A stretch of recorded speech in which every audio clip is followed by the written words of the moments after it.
আমার নাম শামীম ওসমান, আমি কার দলায় চলি না। কিন্তু কবে খেলবেন বলেন, আমরাও খেলতে চাই।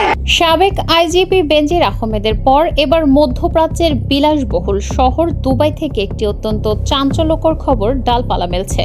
আন্তর্জাতিক বিভিন্ন সূত্র এবং রাজনৈতিক অলিন্দে এখন একটি সুনির্দিষ্ট গুঞ্জন তীব্র হয়ে উঠছে যে নারায়ণগঞ্জের একচ্ছত্র ক্ষমতার মালিক সাবেক বিতর্কিত সংসদ সদস্য শামীম ওসমানকে দুবাই পুলিশ আটক করেছে। দীর্ঘ ১.৫ দশক ধরে যিনি পুরো একটি শিল্প নগরীকে নিজের হাতের মুঠোয় রেখেছিলেন, যার ইশারা ছাড়া সেখানে পাতার একটি অংশ নড়ত না, সেই প্রভাবশালী গডফাদারের এমন পরিণতি কি আসলেই অবধারিত ছিল? আজ যখন দুবাইয়ের মাটিতে তার এই কথিত আটকের খবরটি নিয়ে সর্বত্র আলোচনা চলছে, তখন স্বাভাবিকভাবেই সামনে আসছে তার সেই পুরনো হুঙ্কার। এক সময় প্রকাশ্যে জনসভায় দাঁড়িয়ে যিনি চ্যালেঞ্জ ছুড়ে দিয়ে বলেছিলেন, নারায়ণগঞ্জে অন্য কোনো রাজনৈতিক দলকে দমন করার জন্য প্রশাসনের বা পুলিশের কোনো প্রয়োজন তাদের নেই, তারা একলাই যথেষ্ট। এমনকি মাত্র ১ ঘন্টার নোটিশে রাজপথে ২ লাখ লোক নামিয়ে আনার ক্ষমতা রাখার দাবি করা এই মানুষটি নিজেকে ১৯৭৯ সালে জিয়াউর রহমানকে আটকে রাখার অনমনীয় শক্তি হিসেবে জাহির করতেন। কিন্তু ক্ষমতার সেই চরম দম্ভ আজ কোথায় গিয়ে ঠেকেছে এবং কিভাবে তার এই বিশাল সাম্রাজ্যের পতন ঘটল, তা জানতে আমাদের তার রাজনৈতিক ইতিহাসের মূল তথ্যগুলোর গভীরে প্রবেশ করতে হবে। আওয়ামী লীগ সরকার ক্ষমতায় থাকার সময় নারায়ণগঞ্জে শামীম ওসমানের যে একচেটিয়া আধিপত্য গড়ে উঠেছিল, তার ভিত্তি কিন্তু রাতারাতি তৈরি হয়নি। সর্বমহলে তার এই নিয়ন্ত্রণ এতটাই কঠোর ছিল যে কেউ তার সিদ্ধান্তের বাইরে যাওয়ার চেষ্টা করলেই তাকে চরম হয়রানি ও হুমকি ধামকির মুখোমুখি হতে হতো। সাধারণ মানুষ তো দূরের কথা, নিজ দলীয় নেতাকর্মী থেকে শুরু করে স্থানীয় প্রশাসনের শীর্ষ কর্মকর্তারা পর্যন্ত তার এই ক্রমাগত মানসিক ও রাজনৈতিক নির্যাতন থেকে রেহাই পেতেন না। শেখ হাসিনার অন্ধ অনুগত হিসেবে নারায়ণগঞ্জের স্থানীয় প্রশাসনকে তিনি নিজের মতো করে ব্যবহার করতে শুরু করেন এবং তার অনুসারীরাই হয়ে ওঠেন ওই জেলার অলিখিত ভাগ্য বিধাতা। তবে এই তথাকথিত শক্তিশালী ও সাহসী নেতার অন্য একটি রূপ দেখা যায় ২০০১ সালের নির্বাচনে, যখন তাদের দলের বড় বিপর্যয় ঘটে। তখন নিজের সমস্ত দাপট একপাশে সরিয়ে রেখে সেফ বোরখা পরিধান করে রাতের অন্ধকারে সীমান্ত পাড়ি দিয়ে তিনি ভারতে পালিয়ে যান এবং পরবর্তীতে সেখান থেকে কানাডায় আশ্রয় নেন। 1/11-এর ঠিক আগের দিন অর্থাৎ ২০০৭ সালের রাজনৈতিক পট পরিবর্তনের ঠিক আগ মুহূর্তে তিনি আবারও দেশ ত্যাগ করেন। এরপর দীর্ঘ সময় পলাতক থাকার পর ২০০৯ সালের এপ্রিল মাসে যখন তার দল পুনরায় ক্ষমতায় আসে, তখন তিনি আবার দেশে ফিরে এসে নিজের পুরনো রাজত্ব পুনরুদ্ধারের খেলায় মেতে ওঠেন। জনগণের উদ্দেশ্যে প্রায় তার মুখ থেকে একটি সংলাপ শোনা যেত, আপনারা খেলবেন আমাদের সাথে, খেলতে চান, কবে খেলবেন বলেন, আমরাও খেলতে চাই। কিন্তু ক্ষমতার এই খেলার আড়ালে আর্থিক অপরাধের যে খতিয়ান তৈরি হয়েছিল তা অত্যন্ত সুনির্দিষ্ট। 1/11-এর সময় ফখরুদ্দিন ও মঈনুদ্দিনের তত্ত্বাবধায়ক সরকার যখন দেশের শীর্ষ দুর্নীতিবাজদের তালিকা তৈরি করতে দুর্নীতি দমন কমিশন বা দুদককে নির্দেশ দেয়, তখন সেই তালিকায় শীর্ষ ৫০ জনের মধ্যে ৯ নম্বরে ছিল এই শামীম ওসমানের নাম। সে সময় তার বিরুদ্ধে গ্রেপ্তারি পরোয়ানা জারি হওয়া ছাড়াও আদালত তার সমস্ত অস্থাবর সম্পত্তি ক্রোক করার নির্দেশ দিয়েছিল। কিন্তু বিদেশে পলাতক থাকার কারণে তখন তাকে আইনের আওতায় আনা সম্ভব হয়নি। পরবর্তীতে ক্ষমতার জোরে তিনি শুধু এই মামলা থেকেই পার পাননি, বরং নিজের অপরাধগুলোকে মহান কীর্তি হিসেবে প্রচার করার চেষ্টা করেছেন। যেমন নারায়ণগঞ্জের টানবাজার পতিতাপল্লী উচ্ছেদের ঘটনাটিকে তারা জনগণের সামনে এক বিশাল সাফল্য হিসেবে তুলে ধরেছিলেন, অথচ মূল তথ্য বলছে এই পতিতাপল্লী উচ্ছেদের পর সেখানকার ক্ষতিগ্রস্ত নারীদের পুনর্বাসনের জন্য সরকারের বরাদ্দ করা পুরো ২ কোটি টাকাই শামীম ওসমান আত্মসাৎ করেছিলেন।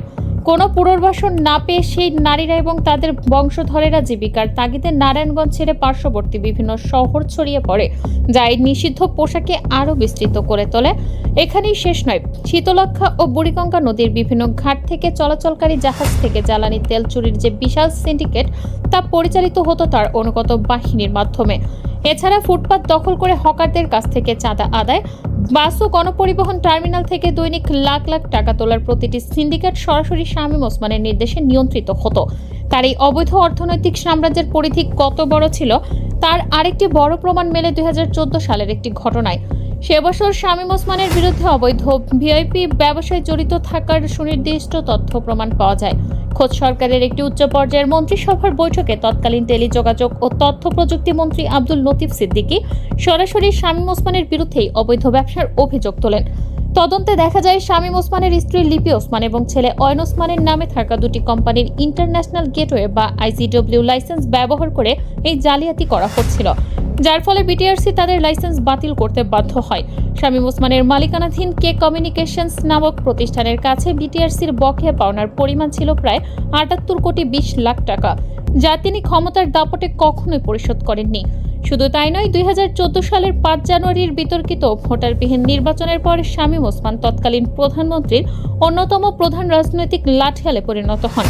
বিরোধী দলকে কঠোরভাবে দমনের পুরস্কার হিসেবে সেই বছরেরই ১৫ই ডিসেম্বর দুর্নীতি দমন কমিশন বা দুদক মাত্র এক চিঠির মাধ্যমে তাকে সমস্ত অবৈধ সম্পত্তির দায় থেকে চূড়ান্ত অব্যাহতি দিয়ে দেয়। নারায়ণগঞ্জের এই ওসমান পরিবারের বিরুদ্ধে সবচেয়ে বড় এবং ভয়ঙ্কর অভিযোগটি হলো রক্তের হোলি খেলা। আলোচিত ত্বকী হত্যা কিংবা চাঞ্চল্যকর 7 মার্ডারের মতো নৃশংস ঘটনাগুলোর দায় থেকে শামীম ওসমান বা তার পরিবার কখনোই নিজেদের নির্দোষ দাবি করতে পারে না।